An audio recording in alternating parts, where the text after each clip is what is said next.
In FPGA design, everyone says it's difficult to bring up a serial link, particularly for 10 gigabit plus systems. You have to deal with things like insertion loss, reflections, crosstalk, and all kinds of noise in the system.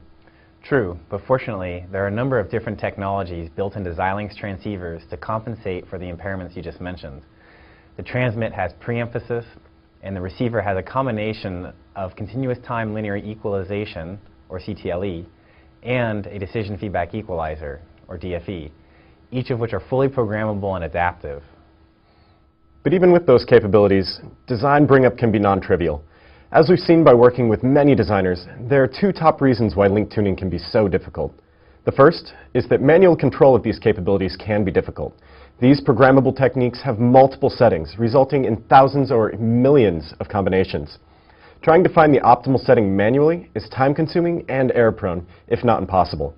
The second reason is, even if you do find the right setting, the system conditions vary. There can be variation in channel length, system temperature, power supply, or even process variation in the transceiver. Each of these impacts the system margin and may need different equalization settings. So how does a system designer bring up a link and maintain it with so many different system variations? The answer is auto-adaptation. All 7 series transceivers offer auto-adaptive equalization in the receiver. You can avoid manual tuning via one-time calibration. Moreover, Xilinx transceivers can dynamically adjust equalization settings to guarantee system margin even as system conditions vary. In this example, we use 4 transceiver channels running on the Vertex 7 690T, running through a Tyco backplane. So how much loss is in this backplane channel? We're running the transceiver over a 24-inch trace at 13.1 gigabit per second, which is the maximum line rate for this GTH transceiver. And this results in 33 dB differential insertion loss. That's significant loss. So for this kind of backplane, how many equalization combinations are we talking about? In the Vertex 7 690T GTH transceivers, millions. But don't worry, the receiver will automatically find the setting for you. So all 4 lanes are running error-free PRBS31 data pattern within a minute. That's great. Does the transceiver require some kind of special training pattern? No, not at all. The transceiver is designed around real live traffic all of the time. So how about when system conditions vary, say voltage changes or temperature changes or channel lengths? Sure. Let's first look at a variation in channel length. This backplane has 8-inch, 16-inch, 24-inch traces respectively. The 8-inch system has 16 dB of loss. The 16-inch system, 24 dB, and the 24-inch system, 33 dB. Alex, can you unplug the daughter cards from the 24-inch trace? Sure. So all 4 channels are broken. Yep, that's expected. Now plug in the daughter cards into the 8-inch trace.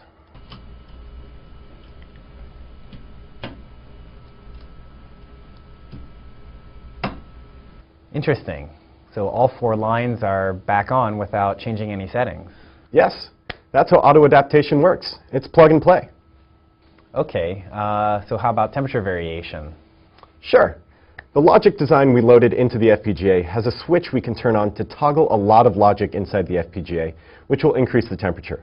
Also, if we remove the fan, the temperature will go up even faster. As you can see in System Monitor, our current temperature is right around 40 degrees C. And now, we'll unplug the fan.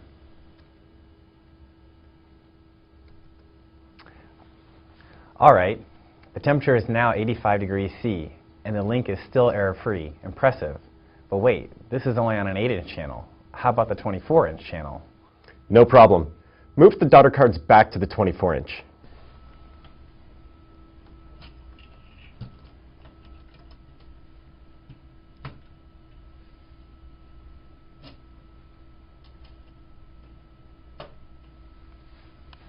All right, the link is back up again at 24 inches with no errors.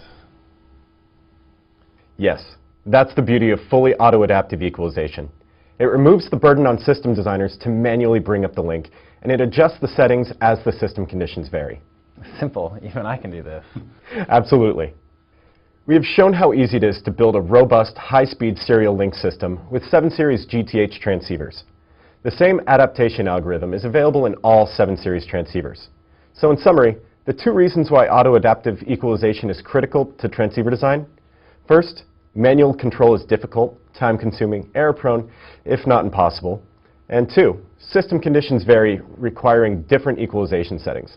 Auto-adaptation, available in the Xilinx 7 series transceivers, enables system designers to focus on other critical aspects of their design. For more information, please go to xilinx.com/transceivers.